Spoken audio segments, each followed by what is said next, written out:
दोस्तों, कर्नाटक चुनाव जीतते ही कांग्रेस पार्टी ने कर दिया है बड़ा ऐलान और भारत जोड़ो यात्रा पार्ट 1 की सफलता के बाद अब राहुल गांधी शुरू करेंगे भारत जोड़ो यात्रा पार्ट 2। जी हाँ दोस्तों, क्या पूरी खबर आपको जरूर बताएंगे, लेकिन उससे पहले अगर आपको भी ऐसा लगता है कि 2024 में देश में बनने जा रही है कांग्रेस की सरकार तो वीडियो को लाइक करके कमेंट में लिखिए जय हिंद। दोस्तों, आपको बता दें कि राहुल गांधी की भारत जोड़ो यात्रा पार्ट 2 बहुत जल्द शुरू होने वाली है। के.सी. वेणुगोपाल ने केरल और तेलंगाना पर यह बड़ी बात कह दी है। जी हां दोस्तों, आपको बता दें कि कर्नाटक में प्रचंड जीत के बाद कांग्रेस के अंदर उत्साह चरम पर है। पार्टी कार्यकर्ता जश्न में डूबे हुए हैं। दूसरी ओर नए मुख्यमंत्री को लेकर पार्टी के शीर्ष नेता मंथन कर रहे हैं और इस बीच राहुल गांधी के सहयोगी और कांग्रेस महासचिव के.सी. वेणुगोपाल ने केरल और तेलंगाना को लेकर बड़ा बयान दे दिया है। के.सी. वेणुगोपाल ने खुलासा किया और बताया कि पार्टी अगले साल होने वाले राष्ट्रीय चुनाव से पहले एक और राष्ट्रव्यापी अभियान की योजना बना रही है और हम पूर्व से पश्चिम तक एक और भारत जोड़ो यात्रा की योजना बना रहे हैं। हमने कर्नाटक में अच्छे नतीजे देखे हैं। गौरतलब है कि कर्नाटक में 20 विधानसभा क्षेत्र में राहुल गांधी की भारत जोड़ो यात्रा गुजरी थी और इसमें 15 में कांग्रेस को धमाकेदार जीत मिली थी। कांग्रेस के वरिष्ठ नेता और राहुल गांधी के शीर्ष सहयोगी के.सी. वेणुगोपाल ने कहा कि पार्टी बड़ी चुनावी जीत के बाद ये तय करने पर काम कर रही है कि कर्नाटक का मुख्यमंत्री कौन होगा। डी.के. शिव कुमार और सिद्धारमैया के बीच मुख्यमंत्री पद को लेकर तनातनी की खबर के बारे में जब वेणुगोपाल से पूछा गया तो उन्होंने कहा कि हम डी.के. शिव कुमार और सिद्धारमैया दिल से कांग्रेसी हैं। दोनों के बीच विवाद की खबर को उन्होंने खारिज कर दिया और कर्नाटक में मुख्यमंत्री के रूप में मल्लिकार्जुन खड़गे के नाम पर उन्होंने कहा कि खड़गे का कोई सवाल ही नहीं है। अफवाहों पर बड़ी खबर कर्नाटक से आ रही है। रुक करते हैं अगली ब्रेकिंग न्यूज की तरफ, लेकिन उससे पहले वीडियो लाइक करना मत भूलिएगा। रुक करते हैं अगली ब्रेकिंग न्यूज की तरफ। राहुल गांधी ने तोड़ा मोदी मैजिक, 2024 चुनाव के लिए बनाया मास्टर प्लान। जी हां दोस्तों, कर्नाटक विधानसभा चुनाव के नतीजे आने के बाद अब कांग्रेस को उम्मीद है कि वो लोकसभा चुनाव में भी जीत हासिल कर सकती है। कांग्रेस के कई दिग्गज नेताओं को लगने लगा है कि 2024 में मोदी का किला हिलाया जा सकता है। और आपको बता दोस्तों कि प्रधानमंत्री मोदी ने जिन सीटों पर ज़्यादा मेहनत की थी, भाजपा वहाँ कोई खास प्रदर्शन नहीं कर पाई और इससे ये लगता है कि राहुल गांधी का जो भारत जोड़ो यात्रा था वो ज़बरदस्त तरीके से सफल हुआ है और यहाँ पर राहुल गांधी की कद भी बहुत ज़्यादा बढ़ गई है। दोस्तों, रुक करते हैं अगली ब्रेकिंग न्यूज़ की तरफ, जिसमें आपको बता दें कि कर्नाटक में मिली बम्पर जीत ने बढ़ा दिया है राहुल गांधी का कद। भारत जोड़ो यात्रा का चल गया है जादू। जी हाँ दोस्तों, कांग्रेस ने कर्नाटक का किला फतेह कर लिया है। राहुल गांधी और कांग्रेस अध्यक्ष मल्लिकार्जुन खड़गे की अगुवाई में कांग्रेस को बड़ी जीत मिली है और इस जीत पर कांग्रेस देश भर में जश्न मना रही है। कर्नाटक चुनाव को अगले साल होने वाले विधानसभा चुनाव से पहले का लिटमस टेस्ट भी माना जा रहा था। जिस तरह से पीएम मोदी की अगुवाई में बीजेपी ने कर्नाटक में जोरदार चुनाव प्रचार किया और उसके बाद भी कांग्रेस ने कर्नाटक में बड़ी जीत हासिल करके कार्यकर्ताओं में नई जान फूंकने का काम किया। कांग्रेस आसानी से 130 के आंकड़े को पार कर गई और कांग्रेस के छोटे छोटे कार्यकर्ता से लेकर बड़े से बड़े नेता हर कोई जीत का जश्न में डूबा हुआ है। पीएम मोदी ने भी ट्वीट करके कर्नाटक में कांग्रेस की बड़ी जीत के लिए बधाई दी है और कहा है कि मैं कर्नाटक विधानसभा चुनाव में कांग्रेस की जीत के लिए बधाई देता हूं।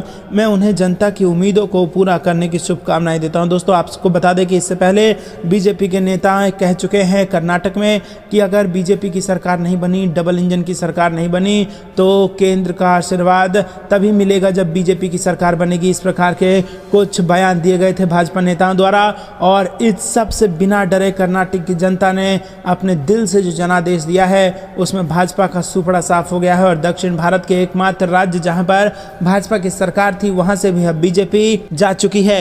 रुक करते हैं अगली ब्रेकिंग न्यूज की तरफ। संजय राउत का बयान, बोले कर्नाटक तो झांकी है, अभी पूरा हिंदुस्तान बाकी है। जी हाँ दोस्तों, कर्नाटक विधानसभा चुनाव में कांग्रेस को प्रचंड बहुमत मिल गया है। पार्टी ने 224 में से 135 सीटों पर जीत दर्ज की है। कर्नाटक का कौन सीएम बनेगा इसे लेकर कांग्रेस में मंथन चल रहा है और भारतीय जनता पार्टी के हार से विपक्ष का मनोबल बढ़ता नजर आ रहा है। और इस बीच उद्धव ठाकरे गुट के नेता और राज्यसभा सांसद संजय राउत ने रविवार को बीजेपी पर जमकर निशाना साधा है। उद्धव ठाकरे गुट के नेता संजय राउत ने कहा है कि कर्नाटक तो सिर्फ झांकी है, अभी तो पूरा हिंदुस्तान बाकी है। वहीं दोस्तों, आपको बता दें कि विधानसभा चुनाव में कर्नाटक ने दिखाया कि जनता तानाशाही को पराजित कर सकती है। कांग्रेस जीत गई और इसका मतलब यह है कि बजरंगबली का आशीर्वाद कांग्रेस के साथ था। हमारे देश के गृह मंत्री बोल रहे थे कि बीजेपी हार गई गई तो दंगे होंगे।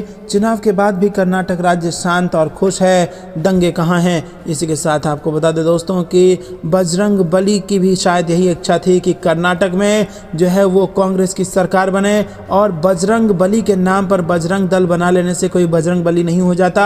ये भी संदेश कहीं ना कहीं बजरंग बली ने भाजपा के नेताओं को और खुद प्रधानमंत्री मोदी को देने की कोशिश जरूर की होगी। महाराष्ट्र कांग्रेस के नेता संजय निरुपम ने कहा कि जिस तरह से भाजपा ने कर्नाटक विधानसभा चुनाव में दुष्प्रचार किया कि अगर कांग्रेस पार्टी चुनाव जीतेगी तो बजरंग बली के ऊपर बैन लगा देगी, कर्नाटक की जनता ने इस दुष्प्रचार का जवाब भाजपा को जबरदस्त तरीके से दिया है। हमने तो बजरंग दल को बैन करने की बात कही थी, ना कि बजरंग बली को।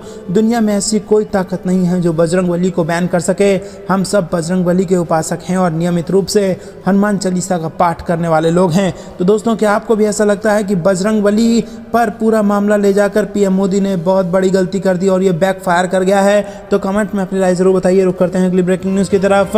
कमलनाथ ने सीएम शिवराज पर कसा तंज, बोले उन्होंने 8 सीटों पर किया प्रचार, 6 हारे। जी हाँ दोस्तों, कर्नाटक में शनिवार को आए चुनावी परिणामों के बाद मध्य प्रदेश की राजनीति में खासा उबाल आ गया है।